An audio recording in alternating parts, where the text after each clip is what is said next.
Investiment ta' 4 miljun u nofs euro fil-laboratorju fl-Isptar Mater Dei wassal sabiex jiġu installati 6 magni ta' intelligenza artifiċjali u li wettqu t-testijiet tad-demm b'mod effiċjenti ħafna.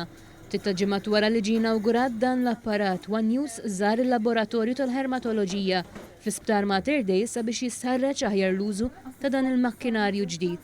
Makkinarju li kapaċi waħdu jwettaq 600 test tad-demm f'siegħa u bekk iżid l-effiċjenza ta' dan id-dipartiment tant importanti sabiex jissodisfa id-domanda kbira li għandu. Dwar dan iltqajna u tkellimna ma' Silvana Abela li hija fil-faċjentista fil-qasam tal-Biomedical Sciences kif irrimarkat li kuljum dan id-dipartiment iwettaq medja ta' 2000 test tad-demm. Dan filwaqt li jiġu analizzati mal-50,000 test differenti.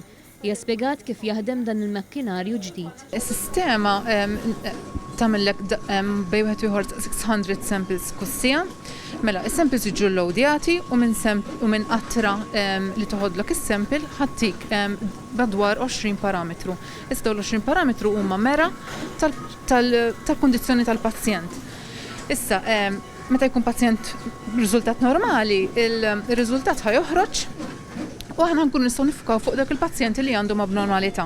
Tenniet kif is-sistema taraf ukoll abnormalitajiet fit-testijiet tad-demm b'riżultat li tarraf lix-xjentisti bihom sabiex dawn jiġu mistħarġa mal-ewwel.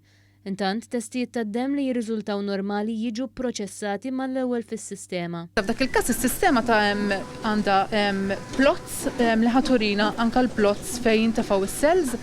Issa jekk jintefgħu f'post li mhumiex normali, ovvja is-CBC mhuwiex normali. U f'dak il-każ nkomplu bil-blood film. Hija spjegat ukoll l-informazzjoni kollha tiġi proċessata b'tali mod li l-ewwel jiġu trattati r-riżultati li jirrikjedu testijiet urġenti. Hemmhekk ħanaraw dak li huma normali ħajitilqu dak li ma normali ħanifukaw fuqhom.